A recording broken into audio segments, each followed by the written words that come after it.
gudoomiyaha guddiga arrimaha dibadda ee golaha guurtida Soomaaliland xildhibaan Cabdulqaadir Maxamed Xasan Indhaindho ayaa sheegay in dowladda Turkigu aanay dhexdhexaad ka ahayn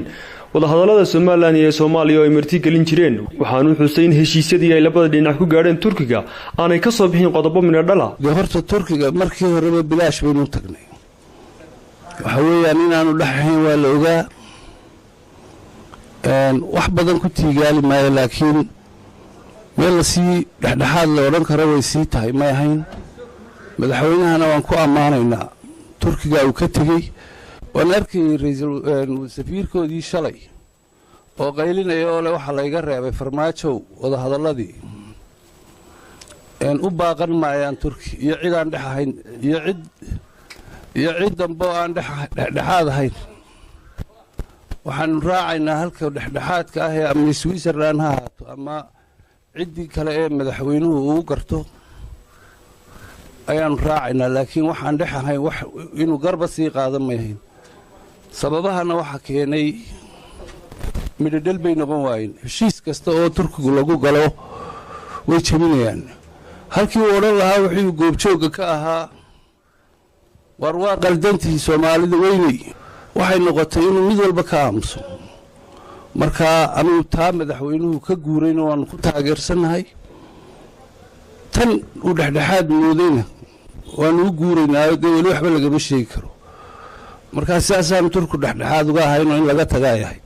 gudoomiyaha guddiga arrimaha dibadda golaha guurtida xildhibaan Cabdulqaadir Maxamed Xasan oo warbaahinta SBC kula hadlay xarunta baarlamaanka ee magaalada Hargeysa waxa kale oo uu ka hadlay mooshin ka dhan ah heshiiskii saddex geesoodka ah ee lagu wada gaaray dalka Imaaraadka Carabta ee dekedda Berbero loo sheegay in dowladda Soomaaliya ay horkeenayso baarlamaanka Soomaaliya kuwaas waxaan leenahay iska hadlow inay garay wadan baa naga dhaxayn baarlamaan baa naga dhaxayn mid elected baa fadhiya golaha nin konton nin doorteen iyo 6,000 nin doorteen oo dantiisa ka hadlaya wixii ka 6,000 doorteen iyo 5,000 doorteen oo dalkiisa ka hadlaya adduunkuna aqbalaya kana ansixiyay konton nin aqalinta gudihii galeen saddex nin kula tartameen oo hadduu ugu badayay 20 qof codkooda haysta in 6,000 oo cod haysta waxba ma yeeli karo marka kuwaasina waxba bedel karaan waxa kale oo raacinaya IMF-ta maanta waxaan la leeyahay IMF-ta World Bank iyo hay'adaha deymanka bixiya ee dalalka bixiya oo dhan waxaan uga digayaa deeqda ka dhaafaysan ee hadda World Bank iyo IMF-ta ay wadaan Soomaaliland ma khusayso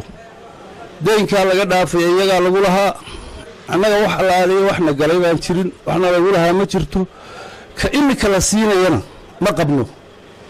waan uga digaynaa IMF-ta World Bank iyo kuwa dawladaha bixiya bangiyada adduunka ee bixiya deymanka dawladaha siiya hadday siiyaan Soomaaliya iyo farmaajo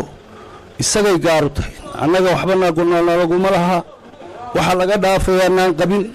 waxa la siinayaa qabin wadahadallada Soomaaliland iyo Soomaaliya ayaa waqtiyo kala duwan ka qabsoomay dalka Turkiga iyadoo la sheegay in hadday dhexdhexaadintiisa ka qayb qaadanayso dowladda Switzerland Khalid Ibrahim Abdi warbaahinta SBC Hargeysa